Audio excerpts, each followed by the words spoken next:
Bukod sa kanyang pagkanta, markado rin at ginagaya ng fans at nagba-viral ang dance moves ni Elias Lintukan Jr. na vocalist ng bandang Kalumad. Yeah, yeah, yeah, yeah, yeah. Kilalanin natin kung sino si Elias na inaabangan ngayon ng mga tao kapag nagtatanghal siya sa iba't ibang lalawigan sa Mindanao at sa buong Pilipinas.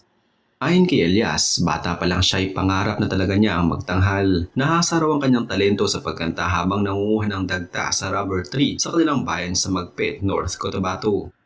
Ang kanyang naging mentor, ang kanyang tatay na si Elias Sr. na mahilig ding kumanta. Kaya naman nagiging bonding moment nilang mag-ama ang kumanta habang nangunguha ng dagta ng rubber tree. Ang kanyang sikat na dance moves, hango rin daw sa pagkuha niya ng dagta kapag inuukitan ng rubber tree upang mapaagos ang dagta nito. Ang kanya namang ina na si Ninita, isang OFW